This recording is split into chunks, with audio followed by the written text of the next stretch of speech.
I guess you could call me a professional gambler, but I don't consider myself that. I consider myself to be a professional sports bettor, and there's a big difference between the two. The biggest difference being a gambler is somebody who just chases losses, throws large amounts of money without any research on any old thing. So they see a horse, they like the name, they like the colour of the jockey's outfit, they like the name of the jockey, and they just decide to throw at it. They see their favourite football team, and regardless of form, they just go, yeah, they're going to win. They always beat that team. Well, maybe they haven't actually beat them any of the last 5 times, but because they've got this notion in their head, that's it. As opposed to a bettor who treats things like investing, which is where they look at form, they look at previous head-to-heads in the likes of football and see, well, yes, this team's in good form, but they notoriously don't tend to beat this team too often. So maybe there's a chance here that the win line is actually wrong and we should take a draw or a loss. And I look for them underdogs. Same in horse racing. If you have a horse that's returning maybe after a Windop surgery, that horse may come back a completely different horse compared to what it was before. So we look at things like that. We look at different track conditions. We look at different lengths. We look at different meets, because some horses perform better at different grounds. The big thing to differentiate yourself from someone who's gambling and someone who is betting is to be very, very detailed in your analysis. Does that mean you're still going to get everything right? Absolutely not. We still make mistakes.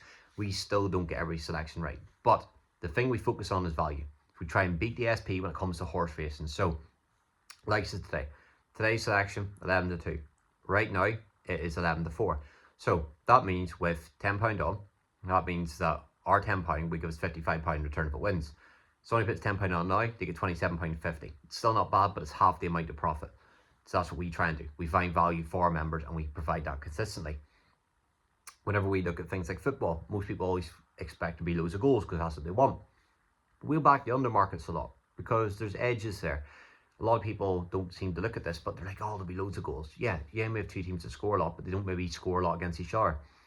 These are the things you want to look at. If you are a gambler, you're going to lose all your money. You're just going to chase losses. That £50 bet's going to, the next one's going to be £100 to make up to try catch up on the £50 you lost. You lose that, next thing you're back in £150. Very quickly you went through full bankroll.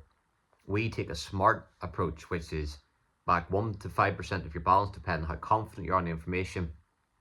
Do that consistently. Even if you lose, doesn't matter, because you could lose 2 in a row, and then, or even 3-4 in a row, and then if you win at 8-1, you have reclaimed everything you've lost at say 1% stakes, and you've still made 4 units of profit. So that means for you then you can stay in the game longer.